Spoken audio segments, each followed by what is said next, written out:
Bendiciones, bendiciones, bendiciones. Muy, pero muy buenas noches tengan todos y cada uno de ustedes sean bienvenidos a este su programa, Lo que la Biblia quiere decir.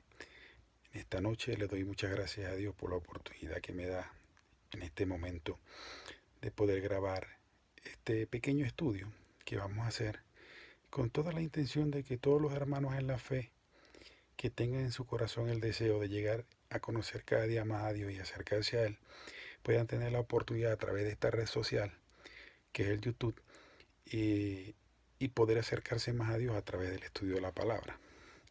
Hace unos instantes tenía una conversación con un hermano biológico mío, mi hermano menor, y estábamos conversando mucho de lo que significa la transformación del hombre conforme a la voluntad de Dios, que es que vivamos quieta y reposadamente en esta tierra una vida íntegra, una vida honesta, sensata y sincera. Y yo le resaltaba a mi hermano que para que eso ocurra es imposible que Dios lo haga. ¿Por qué es imposible que Dios lo haga? Eso es muy sencillo. Muchas personas ahorita van a decir, pero ¿cómo que Dios no lo hace? Yo no sé si usted ha visto en las congregaciones o ha visto muchas personas dando un testimonio y diciendo yo antes era borracho, yo antes consumía psicoactivos, consumía droga, yo antes era promiscuo, o personas que dicen yo antes era homosexual, antes era lesbiana y Dios me cambió. Escrituralmente y desde el punto de vista teológico, no es bíblico decir que Dios cambia a una persona. ¿Por qué no es bíblico decir que Dios cambia a una persona? Porque realmente, empezando ya en el tópico, cuando Dios puso a Adán en el huerto del Edén, Dios le dio una autoridad a Adán. Muchos la llaman libre albedrío, yo lo llamo libre decisión. O sea, Dios no puso un robot en el huerto del Edén que él iba a manejar con un control remoto. Dios puso un hombre en el huerto. Dice la Biblia que la creación perfecta de Dios somos los seres humanos. Dios puso un hombre completo, perfecto como creación en la tierra y le dio autoridad sobre la tierra. Es tanto así que para que Dios pudiese acercar al hombre, después que el hombre pecó, fue necesario que Jesucristo, el Cristo, el Verbo, se convirtiera en,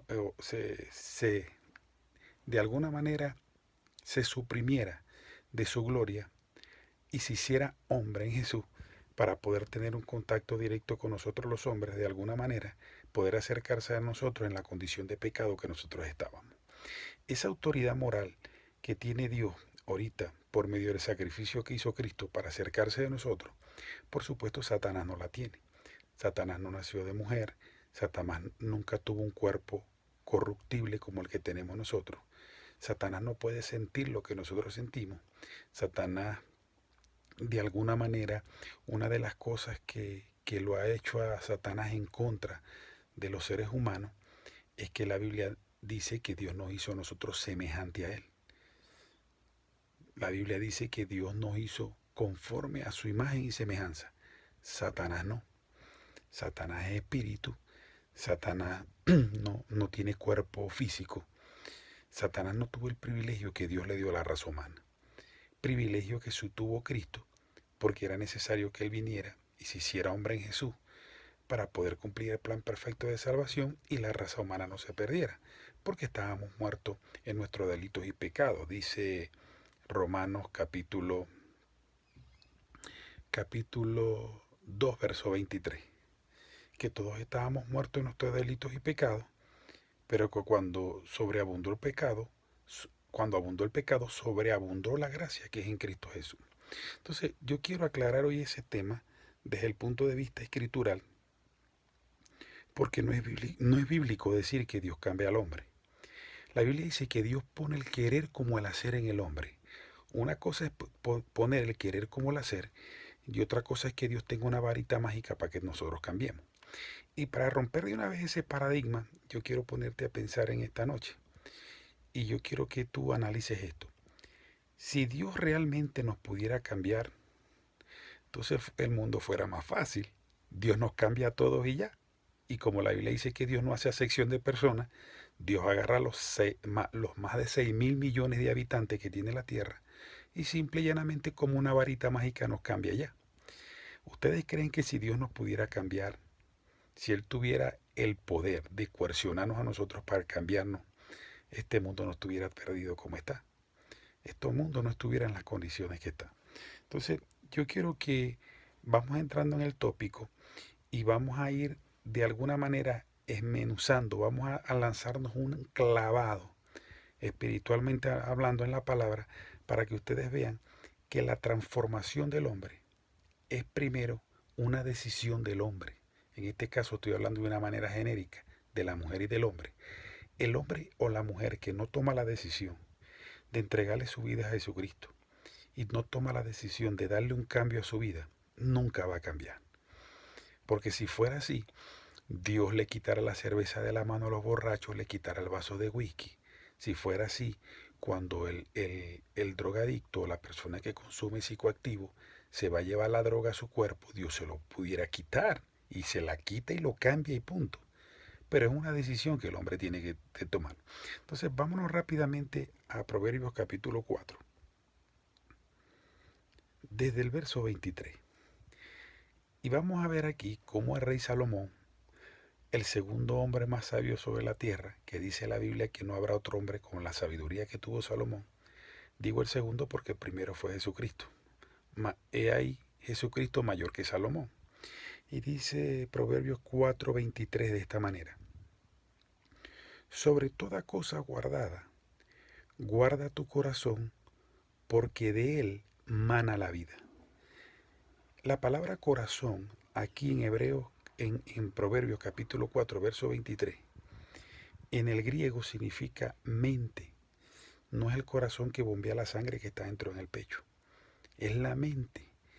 Pero así como de una manera terrenal, de la sangre que bombea el corazón, son alimentados todos los tejidos y las células del cuerpo, porque la sangre lo que hace es transportar el oxígeno para mantener vivos esos seres vivos que habitan y viven dentro de nosotros, como son los tejidos y células. De esa manera, como el corazón funciona como símbolo y estandarte de la vida física, igualmente de esa manera trabaja nuestra mente. Y eso es lo que le estaba conversando a mi hermano. Le decía, hay que guardar la mente, porque los malos pensamientos y los buenos pensamientos que entran en nuestra mente son los que van a definir realmente quiénes vamos a ser nosotros, cómo vamos a caminar y cómo vamos a andar en esta tierra. Entonces, comenzando aquí, entendemos que cuando dice sobre toda cosa guardada, dice guarda tu corazón, o sea, guarda tu mente, guarda los pensamientos que entran a tu mente, bueno, y desecha lo que sea malo. ¿Por qué? Porque si tú piensas mal, vas a hablar mal y vas a caminar mal. Tu vida va a ser un desastre. Pero si tú piensas bien, eres una persona entendida, eres una persona sabia, se va a notar en tus palabras y se va a notar en tu forma de caminar. Pero continuando el proverbio, hay una explicación tremenda en este proverbio, cómo realmente es una decisión del hombre cambiar y cómo al hombre tomar la decisión de cambiar, Dios pone el querer como el hacer en su corazón. Y la Biblia dice que Dios no le da fuerza, Dios es fuerza al que no tiene fuerza. Cuando dice que Dios es fuerza, es que Él de alguna manera, viendo la intención, la voluntad de nosotros de querer cambiar, Dios hace su parte para que nosotros realmente podemos cambiar, porque sin Dios no lo podemos hacer. El ser humano por sí solo no puede. ¿Qué quiero decir con esto? Que aunque el primer paso tienes que darlo tú y la intención de cambiarla tienes que tener tú, en esa voluntad, en ese deseo, en ese anhelo de tú querer cambiar, Dios te da las herramientas para que tú lo puedas hacer.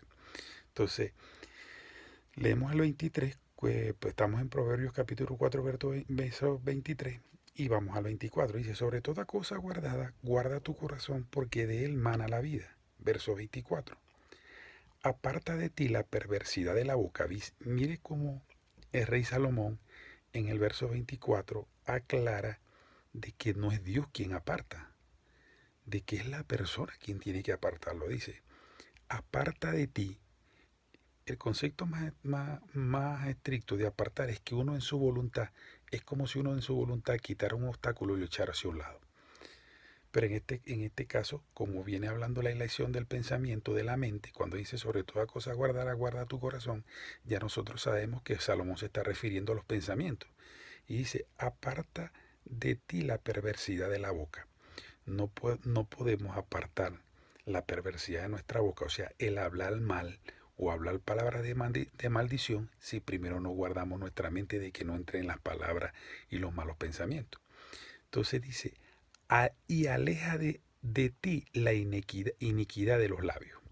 La palabra iniquidad significa rebelión contra Dios, que fue lo que cometió Adán en el huerto del Edén contra Dios. Adán no pecó contra Dios, porque si Adán hubiese pecado, Dios lo perdona y ya. Adán no cometió pecado. La palabra pecar significa errar al blanco, errar al blanco. Adán cometió iniquidad, se rebeló contra Dios al desobedecer el mandato que Dios le había dado. Por eso es que Adán, lamentablemente, tuvo que ser echado del huerto del Edén. Y Adán no se pudo salvar a sí mismo porque no tenía la posibilidad de él ser el agresor y a la vez ser el abogado. Adán fue echado del huerto del Edén. Porque si nosotros analizamos ahorita y decimos, pero si Adán pecó, ¿por qué Dios no lo perdonó? Lo hubiera perdonado y no hubiésemos librado de tantos dolores que está viviendo la humanidad. Porque Adán no pecó, señores. Adán cometió iniquidad, se rebeló contra Dios. Y fíjese que el rey Salomón dice aquí, en el verso 24, dice, y aleja de ti la iniquidad de los labios. O sea, aleja de ti la rebelión contra Dios. ¿Qué rebelión contra Dios desde el punto de vista de la boca o de las palabras que salen? Es dejar lugar en la mente de cosas que son contrarias a la voluntad de Dios, a los designios de Dios, al manual de fe y conducta que es la Biblia, y dejar salir por la boca esas cosas contrarias a Dios, que no agradan a Dios y que lo único que expresan es una rebelión contra Dios. Entonces, el rey Salomón sigue diciendo en el 25, tus ojos miren lo recto, tus ojos miren lo recto. O sea, él no te está diciendo Dios te va a coercionar para que mires lo recto. Fíjense cómo la misma palabra nos está enseñando que no es Dios quien nos coerciona o nos trata como robots para que nosotros cambiemos. Él dice, tus ojos miren lo recto. ¿Cómo podemos hacer nosotros para que nuestros ojos miren lo recto? Sencillamente a través de los buenos pensamientos que hay en nuestro corazón, que es la mente. Cuando nosotros tenemos buenos pensamientos, nuestra mirada va a ser sana, va a ser una mirada para bien. Pero si nosotros hay malos pensamientos, nosotros vamos a mirar lo malo. Y dice, y diríjanse tus párpados hacia hacia lo que tienes delante. O sea, cuando Salomón se expresa aquí, todo ojo miren lo recto y diríjanse tus párpados hacia lo que tienes delante. Él está hablando de una firmeza. Está hablando no solamente de una mirada, sino una decisión de la persona de que su rostro, su cara, dando un ejemplo terrenal para dar a entender una verdad espiritual. Salomón está hablando aquí de una vida recta, de la necesidad del hombre de tener la mirada puesta en las cosas de bien, para bien y por el bien y no para cosas malas. O sea, cuando Salomón habla de mirada, no solamente se está refiriendo a lo que vemos a través de nuestros ojos, sino la decisión, la templanza, el carácter que tenemos que tener nosotros para mirar las cosas bien y hacer las cosas bien. El verso 26 me impacta bastante porque este es medular, para que nosotros entendamos que realmente Dios no es el que cambia al hombre. El hombre toma la decisión de cambiar y Dios lo esfuerza, le pone el querer como el hacer y le da las herramientas para que él cambie. Dice el verso 26, examina la senda de tus pies. Fíjese que grande Dios, ¿no? Él dice, o sea, como Dios lo hizo al hombre perfecto y le dio libre decisión, Dios le dice, examina la senda de tus pies. O sea, tú mismo tienes la capacidad de mirar lo bueno, mirar lo malo, porque para eso Dios nos dio un espíritu y nos dio una voluntad para razonar, para tomar decisiones.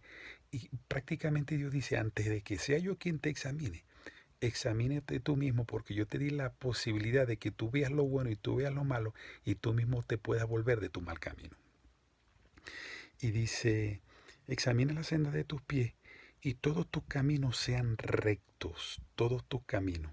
Quiere decir que si Dios me dio libre decisión, yo puedo ver entre lo bueno y lo malo, yo tengo que saber lo que dice el libro de Deuteronomio, que Dios dice, he puesto delante de ustedes dos caminos, el camino del bien y el camino del mal. Escojan pues ustedes el del bien, dice Dios. Pero Él te dice, he puesto delante de ti, te dice, escoge tú el camino del bien. O sea, ni siquiera Dios te está obligando, ni te está coercionando, ni te está manipulando como un robot a través de un control remoto o utilizando su poder divino para que tú cojas por el camino del bien. Es el hombre quien toma la decisión de cambiar. Y dice el 27, no te desvíes a la derecha ni a la izquierda. Fíjese que en todo momento Él habla en primera persona como nosotros. Él dice, no te desvíes a la derecha ni a la izquierda. Aparta tu pie del mal. Nada más en este proverbio. Hay mucha escritura, hay demasiada escritura para nosotros echar y darnos cuenta que no es escritural y no es correcto cuando una persona dice yo era esto y Dios me cambió. No es correcto. Porque si Dios te cambia, entonces Dios violó tu libre albedrío, Dios te coercionó y Dios hace acepción de personas. Porque te cambió a ti y a los demás borrachos del mundo no lo cambió. Si una persona que consume psicoactivo dice yo era drogadicto, pero ya Dios me cambió, Dios transformó mi vida, entonces los demás que están en las calles consumiendo droga van a decir qué malo es Dios, porque lo transformó a él, pero conmigo no lo ha hecho. Eso lleva entonces a contradecir la Biblia cuando Dios dice que Él no hace sección de personas. Entonces cuando nosotros somos entendidos en la palabra y nosotros utilizamos la sabiduría de Dios para analizar el carácter de Dios y quién es nuestro Padre, nosotros vamos a entender realmente que Dios es tan bueno que Él dejó a nuestra libre decisión el camino que nosotros quisiéramos tomar. El que quiere tomar el camino malo puede tomarlo y tenga usted la plena seguridad que usted va a andar en camino malo porque Dios no lo va a obligar a que usted se meta al bueno. Por eso Él dice, he puesto delante de vosotros dos caminos, el del bien y el del mal. Escoge tú pues el del bien. Ese escoge tú pues el del bien no es algo obligado ni coercionado. Es como un consejo que Dios te da que realmente el hombre tiene la necesidad de caminar rectamente y un camino de bien para vivir quieta y reposadamente en la tierra. Por ejemplo, si Dios pudiera cambiar el hombre, Dios no permitiría el sufrimiento de los países, de los habitantes de los países, con tanta corrupción que hay desde el punto de vista político. Dios agarrar y le mandar un infarto a cada político que se robe la plata de la nación, por decir algo. Sería la única manera de acabar con la corrupción. Pero los políticos roban y siguen robando. Y uno puede decir, no, Dios, ¿por qué lo permite? Porque Dios le dio una libre decisión al hombre para que el hombre se condujera en esta tierra correctamente, pero a través de Adán y Eva, que obtuvieron el conocimiento del bien y del mal, mal y bien que se desarrolla en el niño cuando ya nació, que empieza a crecer. Ese conocimiento del bien y del mal pone delante de nosotros dos caminos, el del bien y el del mal, valga la redundancia. Entonces, ahora yo quiero ir al libro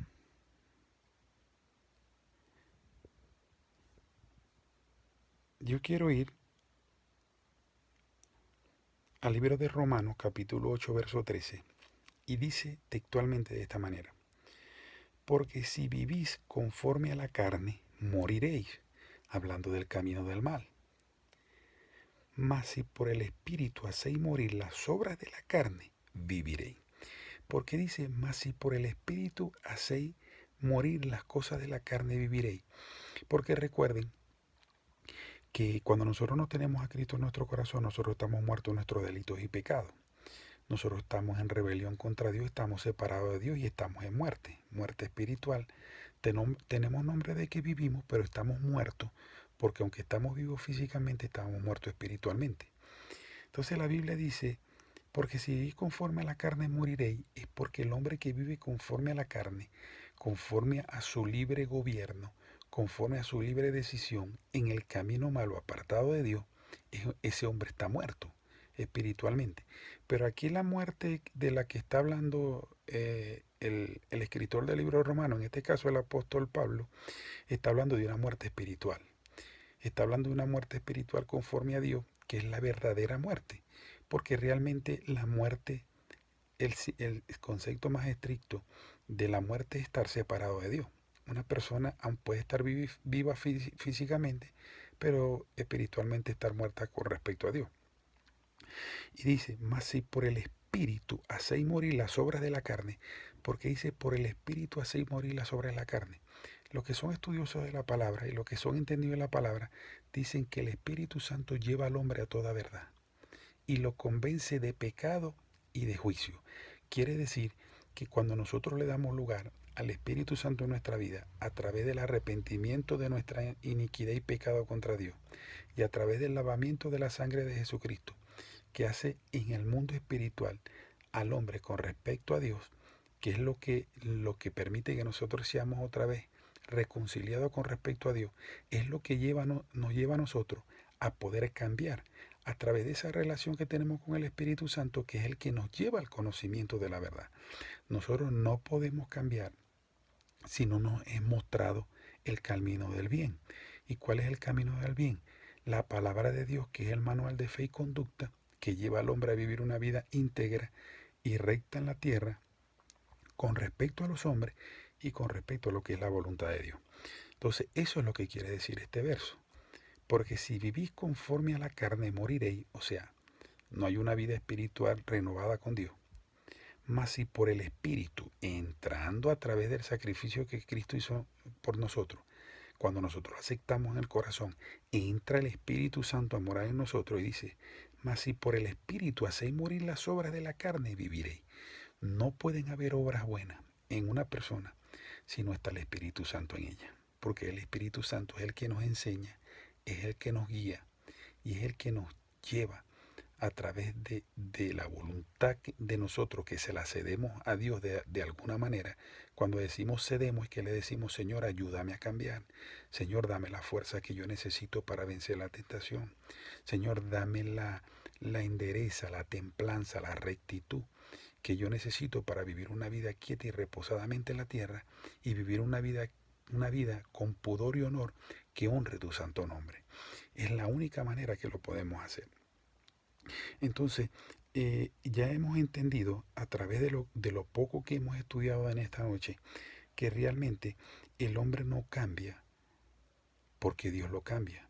El hombre cambia porque toma la decisión de cambiar, le abre su corazón a Cristo, se arrepiente de su vana manera de vivir y a través de esa decisión de cambiar, Dios empieza a orar con nosotros a través de su Santo Espíritu, que es el que nos lleva a toda verdad. Por eso es que el libro de Gálatas dice, hace morir los deseos de la carne, porque los deseos de la carne son contra Dios. ¿Por qué son contra Dios? Porque es un hombre no transformado, es un hombre no nacido de nuevo, es un hombre muerto espiritualmente que tiene una relación rota con respecto a Dios desde el Edén, cuando Adán y Eva cayeron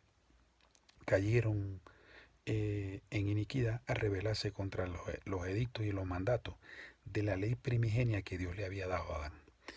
Aclarando ese tema, cuando Adán cayó, cuando Adán cometió la rebelión contra Dios, cayó en iniquidad, recuerden muy bien que los mandatos en el libro de Génesis se los dio Dios, fue a Adán. Cuando Dios le dio las ordenanzas y le dio la libre decisión a Adán y la autoridad para que él se gobernara en la tierra desde el punto de vista de la autoridad que él tenía con respecto a la tierra, pero él tenía que vivir dependiendo de Dios porque él tenía una vestidura espiritual que le permitía tener una relación con Dios. Cuando Dios le dio a Adán las ordenanzas, los edictos y la ley primigenia, no estaba Eva. Dios no había todavía sacado a Eva de la costilla de Adán. Dios le dio las ordenanzas a Adán y le dijo, de todo árbol del huerto podrás comer, mas del árbol de la ciencia del bien y el mal no comerás, porque el día que de él comieres, ciertamente morirás. Ese mandato se lo dio Dios a Adán, le dio autoridad, le dio libre decisión. Y Adán tenía la responsabilidad de compartirlo con Eva, que estoy completamente seguro que Adán se lo compartió. Estoy seguro que cuando Dios puso a Eva del lado de Adán, Adán no lo registra la Biblia, esa conversación entre Adán y Eva, pero cuando a Eva se acercó al árbol de la ciencia del bien y el mal, que fue de alguna manera tentada por la serpiente antigua, por Satanás, para que desobedeciera a Dios. Eva le citó las palabras habladas que Dios le dijo a Adán en el huerto. Cuando le dijo que de ese árbol no pudiera comer, ella le dijo, porque Dios dijo que no comiéramos de este árbol. O sea, ¿quién le dijo a Eva que no podía comer si Eva no había sido creada cuando Dios dio la ordenanza y dio los edictos? Eso se lo enseñó, en ese caso su marido, que era Adán. Entonces, cuando Eva come del árbol de la ciencia del bien y el mal, no había pasado nada, porque la ley primigenia no fue directamente a Eva, sino a Adán. Por eso es que dice que la serpiente engañó a Eva. La serpiente le torció lo que Dios le había dicho a Adán, la manera en que Dios se lo había dicho. La serpiente le dijo, con que Dios dijo que de todo árbol del huerto no podías comer. Dios no dijo eso. Dios le dijo que de todo árbol del huerto podían comer, mas del árbol de la ciencia del bien y el mal no comieran, porque el día que de él comieran morirán. Entonces, Adán le dijo correctamente la ordenanza y el mandamiento a Eva, la serpiente se lo torció, pues, tomada a Eva por su propia decisión, tomó de la fruta prohibida y entró la iniquidad en ella, la rebelión, porque se rebeló contra Dios, pero no había pasado nada. O sea, ahí hubiese muerto espiritualmente solamente Eva, pero el pecado no hubiese entrado a los hombres, porque la única manera de que el pecado lo heredáramos los hombres, que no fuimos responsables de lo que Adán hizo, pero somos corresponsables porque Él es nuestro primer padre, hasta ese momento no había pasado nada con la humanidad, solamente con Eva que se había rebelado contra Dios. Pero cuando Adán come, Adán le dijo, ¿por qué comiste de ese árbol si Dios dijo que de ese árbol no comiera? Ya dijo, la serpiente me dijo que no era malo, que yo podía comer. Y Adán, sabiendo que Dios le había dicho que no lo hiciera, para congraciarse con su esposa, en este caso con su mujer que era Eva, él dijo, bueno, si ella pecó no la voy a dejar sola. Yo voy a comer también para que los dos pequemos. Cuando Adán come es que entra el pecado, la iniquidad, la rebelión a la humanidad, porque a Adán fue el que le dijeron, de este árbol no puedes comer. Entonces ahí nosotros podemos definir algo que es muy importante. Y es que la autoridad se la dio Dios fue al hombre, se la dio a Adán.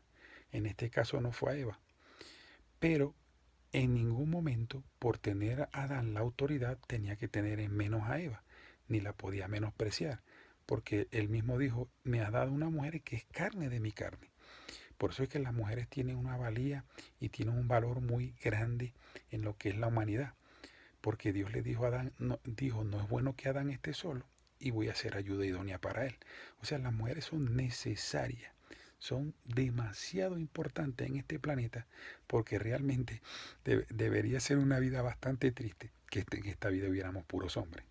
Pero entrando nuevamente al tópico que estamos tomando, cuando entra ese pecado a Adán, nosotros somos corresponsables de lo que Adán hizo, porque nuestro primer padre dice que así como entró el pecado en Adán, entró a toda la humanidad.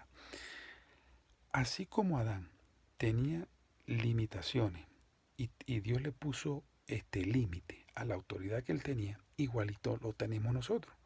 Las mismas limitaciones que le pusieron a Adán son las mismas limitaciones que nosotros tenemos. Limitaciones desde el punto de vista de que entendamos que aunque tenemos una libre decisión, hay cosas que nosotros debemos decidir no hacerlas o no ponerlas por obra o no implementarlas porque no es la voluntad de Dios. Y la voluntad de Dios es que nosotros seamos administradores, sepamos manejar o administrar la autoridad que Él nos dio. ¿Bajo qué? Bajo los límites que Él nos dio. Desde el punto A al punto B, por hacer algo simbólico, hay una distancia. Yo puedo obrar del punto A al punto B, pero no me puedo pasar del punto B al punto C, porque Dios dijo, de aquí el hombre no va a pasar. Yéndonos al tópico de que si Dios cambia al hombre, o el hombre debe cambiar, entendemos entonces que en esa libre decisión que Dios nos dio, somos nosotros los responsables de nuestras acciones, de nuestras actitudes, y las causas y las consecuencias que vengan de nuestras decisiones las acarrea y nos hace responsable a nosotros lo que hacemos, porque Dios no nos puede manejar a nosotros como robots, ni Dios puede coercionarnos a que nosotros hagamos lo que Él quiere que nosotros hagamos. No puede hacerlo, porque simple y llanamente nos dio una autoridad en la tierra y nosotros tenemos que ser responsables y buenos administradores de esa autoridad que Él nos dio. Fíjese que el título que le puse a esta enseñanza es ¿Dios cambia al hombre o el hombre debe cambiar? Así va a ser el título que va a llevar esta enseñanza. Porque con esta enseñanza lo que se quiere es derrumbar las estructuras mentales de que las personas crean que Dios es quien cambia al hombre. No, es imposible. Mire, ni Dios puede cambiar al hombre, ni el diablo tiene la autoridad de obligarle a usted a que sea malo. Porque el diablo es espíritu. Y el diablo no tiene ninguna operación legal sobre la tierra porque él no tuvo un cuerpo físico como lo tuvo Jesús. Dios está operando legalmente sobre la tierra en nosotros y nos dio un Espíritu Santo porque el Cristo se hizo hombre en Jesús, nació del vientre de una mujer y a través de Jesús Dios está operando legalmente en nosotros los hombres, no pasando por encima de la autoridad de Adán, porque Dios en ningún momento ha pasado por encima de la autoridad que le dio a Adán y de hecho autoridad que nosotros heredamos y Dios por eso tampoco puede pasar por la autoridad que Dios nos dio a nosotros. Simple y llanamente le envió a su Hijo el Cristo, lo hizo hombre en Jesús, Jesús nació y teniendo ya la autoridad legal de estar entre nosotros como hombre, sentir lo que nosotros sentimos y haber pensado como nosotros pudimos pensar, a través de eso Cristo nos persuade con amor, con el amor del Padre, habiendo muerto por nosotros en la cruz del Calvario, y a través de él tener acceso y dejar entrar el Espíritu Santo en nosotros, que es el que nos lleva a toda verdad y es el que de alguna manera da el carácter de limpieza espiritual en nosotros para poder tener una relación con Dios a través del Espíritu Santo. Nosotros llegamos a Dios es a través de Cristo. Por eso es que Cristo es el gran puente entre Dios y los hombres. Y él cuando ascendió al cielo, él dijo, yo me voy, pero voy a enviar otro consolador. Y eso es muy fácil explicarlo. Porque Cristo cuando se va dice, les voy a enviar otro consolador. Porque Cristo dijo, ya mi trabajo terminó. Ya yo morí por ellos en la cruz del Calvario. Ya ellos van a saber que ya tienen una salida para poder escapar de la muerte espiritual y poder restaurar su relación con respecto a Dios. Pero para que eso ocurra, ellos necesitan que el Espíritu Santo entre dentro de ellos. Cristo cumplió su función en la tierra porque ya el haber muerto y haber vencido al diablo y a sus demonios, ahora él tenía que darle paso al Consolador, que era el que iba a entrar dentro de nosotros y que dice la Biblia que nos lleva a toda verdad. Por eso es que el Espíritu Santo no es una fuerza activa ni algo inerte. No, el Espíritu Santo no es una simbología dentro de nosotros, no. El Espíritu Santo es alguien, es la tercera persona de la deidad que vino a entrar dentro de nosotros, no obligado ni coercionándonos. Él entra de nosotros cuando nosotros en nuestra libre decisión le decimos a Cristo, perdónanos nuestra iniquidad, perdona nuestro pecado, limpia mi corazón, limpia mi vida con respecto a lo que me separaba de Dios y te permito que ahora tú entres en mi corazón. Cuando yo le digo que entre eso en mi corazón, es porque ya yo en mi voluntad ya lo dejé entrar en mí. Es allí donde Cristo dice, ahora entra el Espíritu Santo a hacer la obra dentro de ellos que yo no podía hacer, porque realmente Cristo es la segunda persona de la deidad. Cristo vino fue a cumplir el plan de salvación, pero el llevarnos a toda verdad, el enseñarnos, el guiarnos, el dirigirnos, es del Espíritu Santo. Y esa dirección que hace el Espíritu Santo, esa guianza y esa enseñanza que da el Espíritu Santo, tampoco es coercionada. Nosotros tenemos la autoridad y la libre decisión de menguar el Espíritu Santo de nosotros o dejarlo que Él se manifieste más en nuestra vida. ¿Cómo? Nosotros simple y llanamente le decimos, Espíritu Santo, haz tu perfecta voluntad en mí. Yo quiero que tú me guíes a toda verdad. Yo quiero caminar una vida que represente en la tierra como vive Dios en el cielo, y es ahí donde el Espíritu Santo, a través de la palabra de Dios y a través de la oración, nos guía para que nosotros podamos ser hombres y mujeres de bien. En pocas palabras, para yo poder cambiar mi estilo de vida y poder hacer poder tener en la tierra el estilo de vida que Dios quiere que tenga, yo tengo que permitir que Dios me ayude a hacerlo porque yo solo no voy a poder. Porque yo tengo que ser enseñado a ese estilo, a ese nuevo estilo de vida, que es el que agrada a Dios. Y para poder ser yo enseñado, yo tengo que permitir ser enseñado. Así como un niño tiene que ir al colegio para que sea educado, así nosotros tenemos que ir hasta donde está Dios, espiritualmente hablando, y acercarnos a Él para que nosotros podamos ser enseñados conforme a la voluntad de Dios. Entonces no es bíblico y no es escritural decir Dios me cambió. No es bíblico, porque la Biblia no sostiene que Dios cambia a nadie. La Biblia dice que Dios pone el querer como el hacer en el hombre, y la Biblia dice que Dios le da fuerza al que no tiene. Es algo totalmente distinto, es algo totalmente contrario a la coerción o que Dios obliga al hombre a que haga lo que él quiere. Y repito, ni el diablo te puede obligar a que seas malo, ni Dios te puede obligar a que seas bueno. Es tu libre decisión. Hay dos caminos, el del mal, que es el que de alguna manera te muestra Satanás, y está un camino del bien, que es el que te muestra Cristo a través de la palabra de Dios, y tú decides cuál es el camino que vas a caminar. Cuando tú eres transformado, tu vida es transformada, producto de que tú le abriste el corazón a Dios, la manera correcta es decir, a mí me hablaron de Cristo, a mí me dijeron que Él había muerto por mis pecados, y yo ese día entendí la necesidad de tener que acercarme a Dios. Y yo me permití en mi voluntad acercarme a Dios. Dios se acercó a mí. Y entre los dos pudimos hacer esta obra maravillosa que yo ahora soy. ¿Por qué yo digo entre los dos? Porque realmente es un esfuerzo de dos.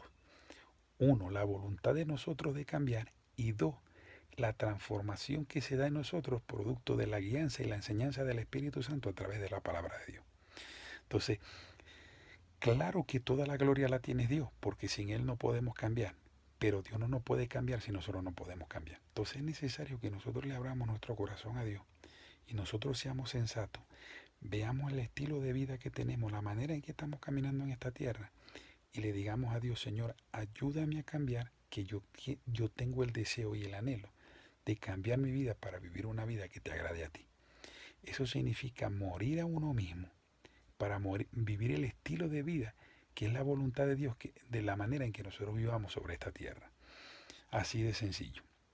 Por eso es que la Biblia dice, el apóstol Pablo en el libro de Gálatas dice, haced morir. Esa palabra haced morir está hablando de una decisión que yo tengo que tomar y de alguna manera el esforzarme o los esfuerzos que yo tengo que hacer en cambiar, ¿verdad? Para que esos deseos de la carne mueran. ¿Cuáles son los deseos de la carne que no agradan a Dios?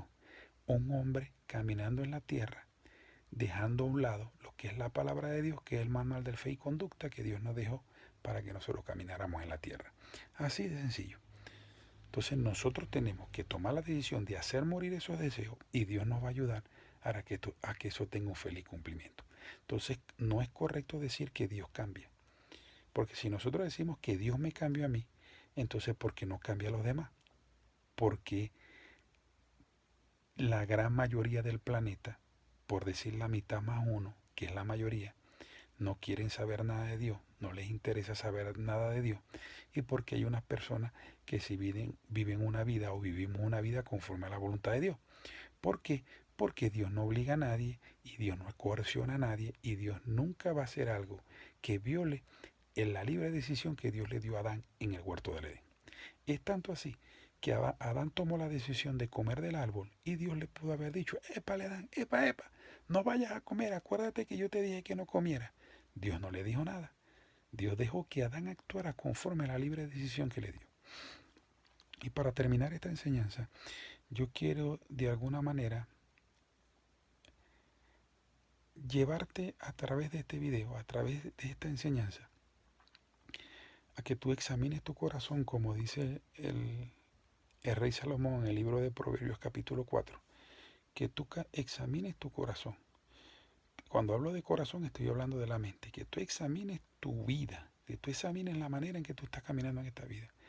Si tú consideras que realmente has notado que la manera en que te estás gobernando la vida y la manera en que estás haciendo las cosas no es la correcta, tú estás en la necesidad de tener a Cristo en tu corazón. Porque para tú poder cambiar, necesitas la ayuda de Dios. Dios no te va a cambiar, pero sí te va a dar las herramientas y te va a ayudar a que tú puedas cambiar si el primer paso lo das tú. Por eso yo en esta hora, como evangelista de Jesucristo, como ministro de Dios, quiero hacer una oración. Yo sé que este video va a quedar grabado en el YouTube y van a haber personas que dentro de 1 año, 2 años, 3 años lo van a escuchar. Pero es como si Dios te estuviera hablando en ese momento.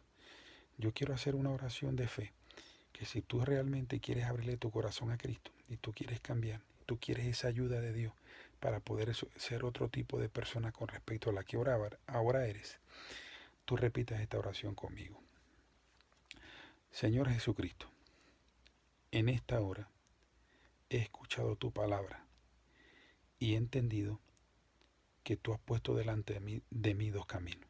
El camino del bien, que es el que tú me ofreces a través de Jesucristo y la guianza del Espíritu Santo, y el camino del mal, que es un camino amplio y espacioso que me ofrece Satanás y me lleva directamente al infierno. En esta hora yo he entendido la necesidad de tener tu ayuda para poder cambiar. Por eso hoy te abro mi corazón, Señor Jesús. Te permito que entres a mi vida. Me arrepiento de todos los pecados que he cometido y te pido me libres de la iniquidad ámica que hoy me condena y me tiene en muerte espiritual, y me des la potestad de poder ser hecho un hijo de Dios. Anota mi nombre en el libro de la vida y te pido que a través del lavamiento de la sangre me permita ser una persona nueva y me restituya mi relación almática con respecto a ti a través de la guianza del Espíritu Santo por medio de tu palabra. En el nombre de Jesucristo te doy las gracias. Amén y amén. Y ahora yo quiero orar por ustedes para ya terminar este mensaje. Padre, en el nombre de Jesucristo, en esta noche, mi Dios, yo te doy gracias porque a través de la conversación que tuve con mi hermano, moviste mi corazón, me moviste en esta noche a que yo pudiera, mi Dios del cielo, explicar de alguna manera, en la humildad del conocimiento que me has dado, que realmente el hombre para cambiar tiene que tomar la decisión de hacerlo. Porque tú no nos cambias, Señor. Tú nos ayudas a nosotros y nos das las herramientas para que nosotros podamos cambiar y podamos tener esa fuerza que necesitamos y esa fe que necesitamos para poder tener temor tuyo y poder cambiar conforme a tu perfecta voluntad. En esta hora, mi Dios, yo te pido que todas estas almas que van a escuchar a partir de hoy este video, Padre, que sean confrontadas con su verdadera estilo de vida con respecto a la voluntad tuya, mi Dios. Tú lo lleves a toda verdad a través de tu Espíritu Santo y le des la fuerza, mi Dios, que necesitan para poder cambiar. Fuerza que no es más un Espíritu Santo glorioso que habita dentro de nosotros, mi Dios, y que nos lleva a toda verdad a través de la limpieza de la palabra. En el nombre de Jesucristo, nombre que es sobre todo nombre, mi Dios del cielo, te doy las gracias porque nos diste una libre decisión, Señor. Nos permitiste, mi Dios del cielo, que nosotros mismos podíamos razonar, pensar, analizar, mi Dios, y decidiéramos qué camino queremos coger, qué dirección, no, por qué dirección queremos caminar. Y eso te doy gracias, Señor, porque es grande y majestuoso tener la libertad de decidir, pero qué bueno también tener un Espíritu Santo que nos ayude a decidir lo mejor y a tomar el mejor camino, que es el que tú nos ofreces, Señor. Que aunque es pequeño y no es espacioso, es el mejor camino porque nos da la vida eterna y nos lleva a disfrutar de todas esas bonanzas y todas esas bendiciones que Cristo ganó por nosotros en la cruz del Calvario. En el nombre que es sobre todo nombre, en el nombre de Jesucristo, Señor, te doy las gracias, Señor, te doy gracias, porque en esta noche pude ser este instrumento tuyo y sé que es un mensaje que vino del cielo, porque es algo, mi Dios del cielo, es algo maravilloso poder encontrarnos contigo a través de tu palabra y poder entender cuál es tu carácter y tu perfecta voluntad con respecto a nosotros. En el nombre de Jesucristo, nombre que es sobre todo nombre, Señor, te doy las gracias. Amén y amén. Si has escuchado este mensaje, trata de compartirlo con todas tus amistades, sean cristianos, sean hijos de Dios o no sean cristianos, trata de compartirlo. Es un mensaje muy práctico. me parece que fue muy sencillo, que lleva a la persona a entender su verdadera realidad de vida con respecto a Dios y también le da las herramientas y le enseña cómo puede cambiar su vida y su manera de caminar en la tierra. Dios te bendiga, Dios te guarde. Nos vemos en una próxima oportunidad, si así Dios lo quiere, y la paz de Dios, que sobrepasa todo entendimiento, nos guarde irreprensible hasta la venida de nuestro Señor Jesucristo. Dios te bendiga, Dios te guarde.